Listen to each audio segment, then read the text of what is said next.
Chapter 3 The Mystery of Mr. E.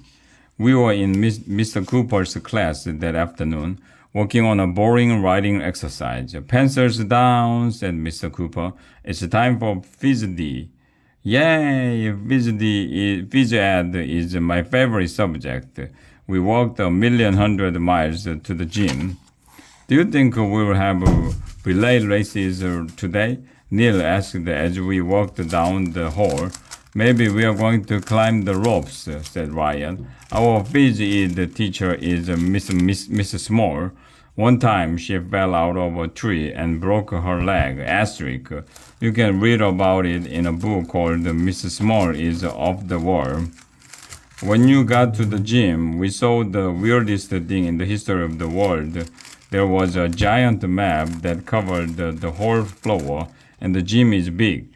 What's up with the map? I asked Mr. Small. We have an exciting activity today, she replied. And you'll never believe who walked into the door at that moment. Nobody. It would hurt if you walked into a door. Didn't we go over that in chapter 2? But you'll never believe who walked into the doorway. It was Mrs. Barr. She had her glove and suitcase with her. Do you mind if I open a window? She asked. Go right ahead, said Miss Small. What's our activity? Asked Alexia. We are going on a globe-trotting adventure, said Mrs. Barr.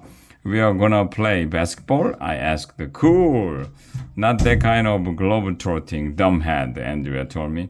I was going to say something mean to Andrea, but I didn't have the chance because Mrs. Barr and Mrs. Small led us over to a part of the giant map.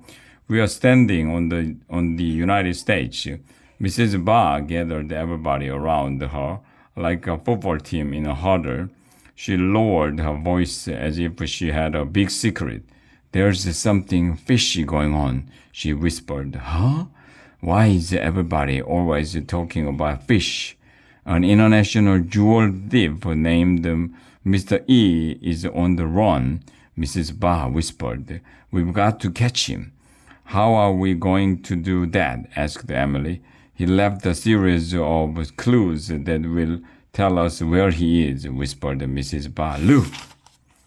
There's the first clue. She went over and picked up a piece of yellow paper that was taped to the floor. She unfolded it and showed it to us. I'm hiding out near a club called the Big Ben, Mr. E. Big Ben is in London, shouted Alexia. That's right, said Mrs. Barr. Let's go to England.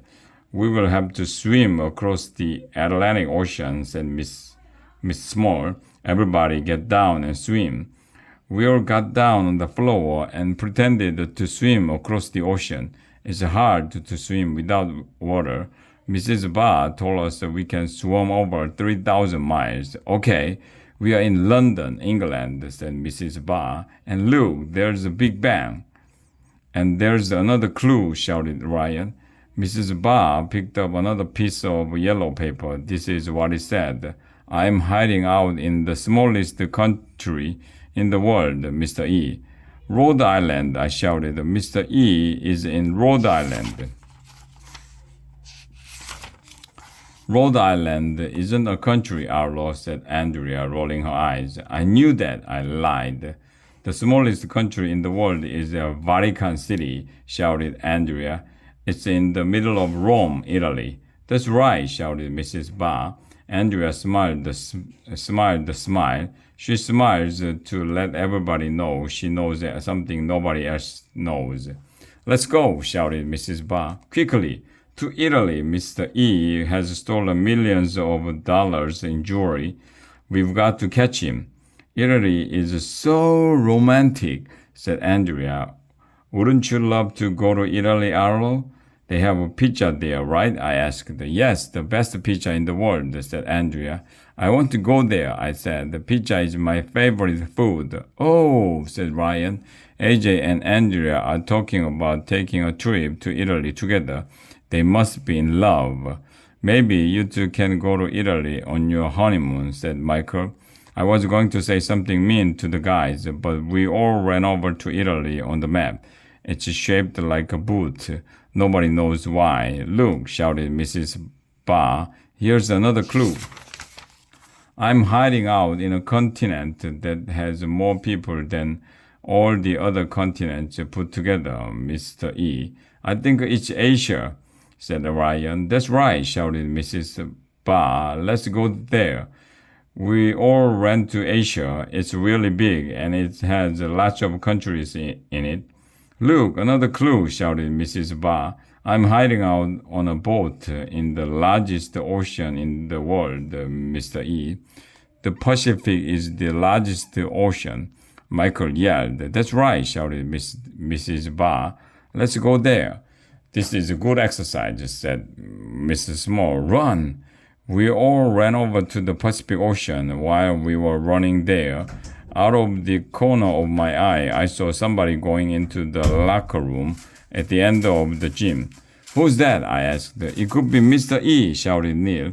We all ran over to the locker room. Some guy was hiding behind the door. He was wearing a trench coat, a hat, and a pair of glasses with a fake nose under them. Freeze!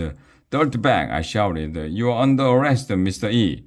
On what charge? He asked, putting his hands in the air. Stealing millions of dollars worth of jewels, Ryan said. I'm innocent, shouted Mr. E. I didn't steal a thing. Michael pulled off Mr. E's hat. Alexia pulled off his fake nose and glasses. And you'll never believe in 1,100,000 years who Mr. E turned out to be. I'm not going to tell you. Okay, I'll tell you. It was Mrs. Rupee, our librarian. Gasp! We all gasped. Mrs. Rupee, I shouted. You're Mr. E? Rupee? Said Mrs. Rupee, running out of the doorway. Never heard of her. That was weird. You kids did a great job finding Mr. E, said Mrs. Ba. See, you know more about geography than you think. We walked 1,100,000 miles back to our classroom. Burma in the summer, I said as we walked down the hall. I thought Mr. E was going to be a real international jewel thief. He turned out to be Mrs. Rupee in one of her disguises. It was just a scavenger hunt, Arlo, said Andrea. Mrs. Barr made up all those clues as a way to teach us geography. I knew that, I lied. I hate when grown-ups sneak in learning while we are trying to have fun. They think we won't notice. I can't believe I fell for it. It's not fair.